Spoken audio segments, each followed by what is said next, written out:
All right, Toronto, we are back now. We're here at 11-11-2, 24 games in, towards the end of the first week of December. Now, I'm looking at these lines, and I mean, I'm not sure. This, I'm trying to figure out where we could better use our money, how we could better allocate our money. And I think Marner being at 11 mil, I think that kind of hurts us. I think, say, if we had a $8 million first liner right winger, that would do us a lot better. We would still get the production out of him, as well as being able to put money into someone else. So I'm going to do a little hunting here. I know Marner is a staple. He's part of the core. Just bear with me. I want to look at some stuff because I'm much more concerned about bringing a cup to Toronto than who I bring the cup to Toronto with. So we're going to go ahead and just go forward. Now, I do want to keep the same age, so we're going to go 27 max, so keep it with Austin Matthews. And then salary max, I want to do a 9 mil salary max. So now we're just going to search. Who are the better ones? So let's go by overall. This is what we're looking at here. I mean, there are a lot of possibilities of very good players that we could pull in long term that would clear up a lot of salary for us. Tage Thompson is a great example. Jack Hughes is a great example. Now, I don't think we're going to get Jack Hughes, let alone we don't need Jack Hughes. I don't think that Mitch Marner has that kind of trade value. So what we're going to go ahead and do is, we know there are a lot of possibilities there. So what we're going to go ahead and do is look at who would perform best on that line. So we have Matthews, who is a sniper. He definitely, I think that he would like to shoot the puck. Shotgun all puck on a string, make a snappy, seeing eye. I mean, he would be a great guy to have with both types of players. We have a Nylander who's a playmaker. So realistically, having Marner, who's also a playmaker, doesn't really boost that line at all. Now, Mitchell Marner has almost max trade value at 93 overall. So we could actually pretty much get whoever we want. Now, it would just be a matter of who would be willing to do that blockbuster trade. So, not find trade. I want to go to player search again. We're going to go look and see if there's a piece that we like better that already has a locked-in contract that would be better suited for what we need. So we're going 27 again. And then we're going 9 mil max. It saves us $1.5 million just on that guy. So let's see. I mean, there's Connor Bedard. We're not going for Connor Bedard.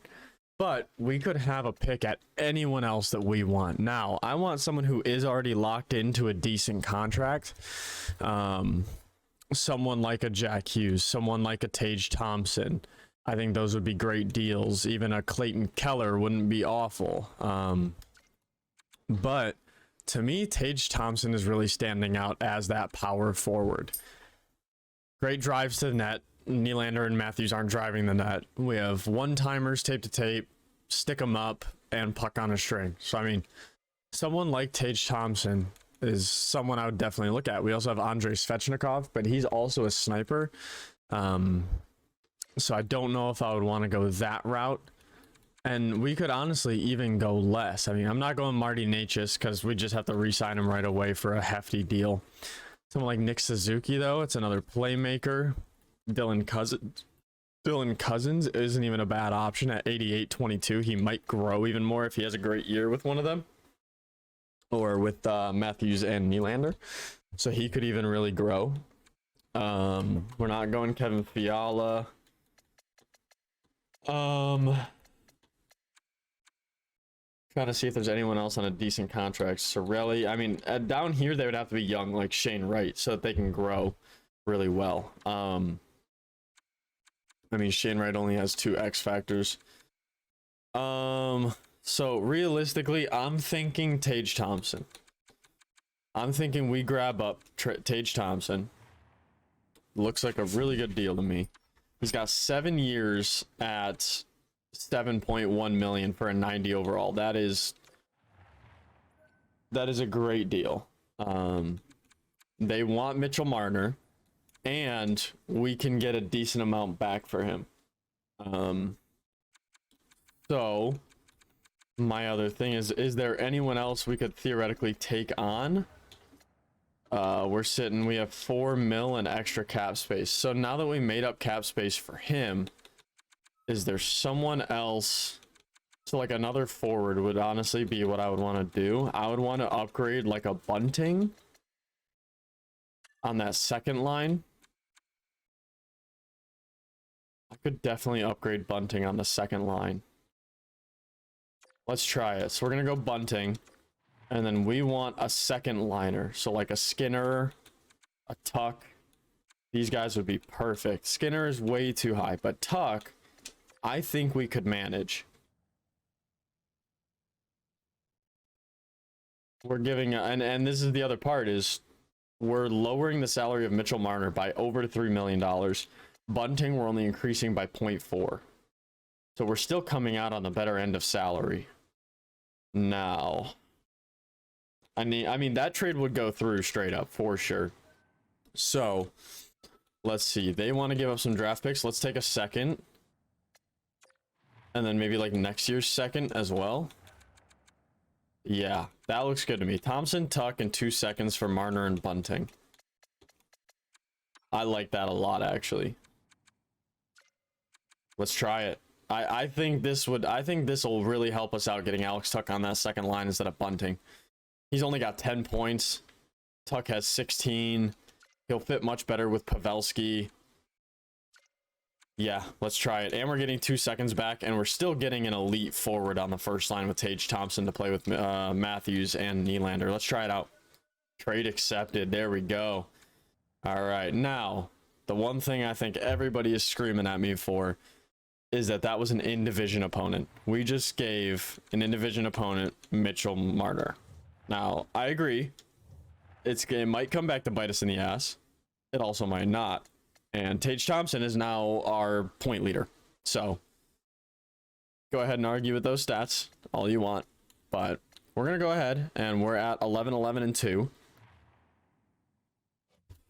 We are going to simulate the month of December. Oh, you know what? Hang on. Let's go ahead and work our lines a little bit. We're also going to, because we never did, we are going to go ahead and... Nope, we want Tage Thompson all the way up there. Phil Kessel, Alex Tuck. That looks a lot better now. Yes, I like that a lot better. Honestly, do we want Okposo on that second line? No, we don't want 2 power forwards on the second line. No, we want Phil the Thrill. 18 points in 24 games. She's doing just fine.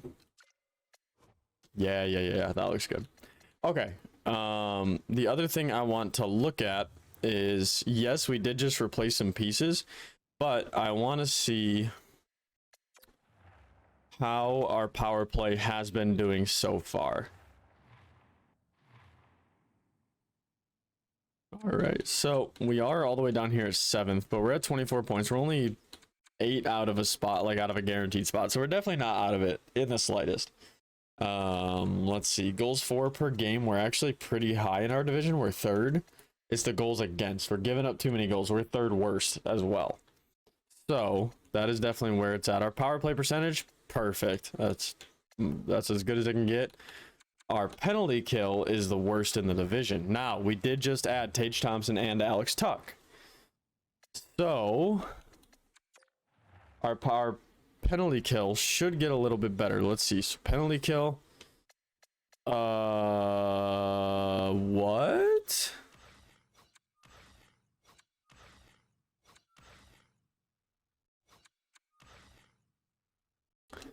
Okay, well, let's just quick swap him with Pavelski. Pavelski, Yarncroc, I'm good with that. Thompson Wood, I'm good with that. And then Benino Matthews is fine. Yeah, I'd rather it be like that. And then we don't need to touch our power play. So we can go ahead and leave it there. That works with me. All right, so let's go ahead and continue through the month of December. Let's see how this goes. Now, we did take the 6-2 win over Boston. Damon Severson has been injured. Let's go ahead and head coach replace player. 2-1 loss, 3-2 shootout loss, 4-0 loss, 8-2 loss. Why are our goals against so bad? There we go. Oh, and Nylander's injured with a bruised hand. All right, let's go ahead and best lines now that we have 2 players out. We are 2 games above 500 now, though. We were 11-11-2. We went 5-2-2 in our last, what, 9 games, that is? So, and it looks like Tage Thompson, I mean, let's go ahead and see. I mean, we know he's pretty much point per game since he's been with us. Matthews is pretty much point per game. He's at 16 so far, so that's not bad. He should probably have a 40-goal season. Nylander really isn't scoring any goals, but, I mean, he's also injured now, which kind of sucks. But the top line is doing, I think it looks like it's actually doing better with Tage Thompson. So, let's go ahead and just see what the injury-riddled lines look like. So they move Tuck up to the first line, Thompson down to the second. Okay. And then we have Connor Timmins here. All right, I mean, still not too bad. Doesn't look like it can't win games, so looks good to me. Let's go ahead and simulate up. Here we go. We're probably gonna do this month, and then we're gonna be done for this video. I will go ahead and best lines it. Liljegren's been injured. Best lines. All right, there we go. And we're on a 4-game win streak. Morgan Riley is back. All right, we do lose the win streak, but we are in a playoff spot. I knew this team would be able to turn it around. I knew it. I felt it. Liljegren's injured again. Wow, what a liability that guy is. All right, so on my screen right now, there is only 1 game that we have not gotten points for. Cancel sim. All right, there's 2 games. So both of them on Fridays as well. So Friday games are no-go. Luckily, our next 3 aren't on Fridays. But there's only, I mean, we've had 1, 2, 3, 7, 10, 12 games in this span, and only 2 of them we didn't have points for. So we're looking at 54 points now. Now the Panthers are really taking off. They're 34-9-5. They're having themselves a great year. But other than them, we're only 3 points out of second place. So that's not looking too bad. They are by far the best team in the NHL already. So let's go ahead and get these last 2 games in right here. We got another shootout win, and we take another win. So look at that. We're up at 58. So we're only 3 points behind second place. Well, we're still 3 points behind second place. We are now, it looks like 42, 48 games, a little over halfway. Matthews is now leading in points. He's got 53, so he's looking to have himself a 90-point season, which is really nice to see. Tage Thompson still over point per game, so he's definitely fitting in really well. William Nylander, point per game as well. Joe Pavelski, almost there. And Phil the Thrill, looks like he's on pace for like a 50-point season, which is pretty awesome at 36 years old for Phil Kessel. Now, let's go ahead and we are going to look at Tage Thompson's full career stats. We'll see what he's done with us. He's at 27 points in 24 games as a +8, only 8 penalty minutes as well for a power forward. I can't complain about that at all. I will not complain about that. He has been doing great for us. It looks like it's been working out just fine. Now, Alex Tuck, let's see what he's done for us. He's only got 8 points in 24 games, but he hasn't been hurting us. So hopefully he'll pick it up a little bit on that second line, and we can finish out the season as a winning team. So I'll go ahead and catch you guys in the next one. We'll see if we can make a cup run this year. Peace.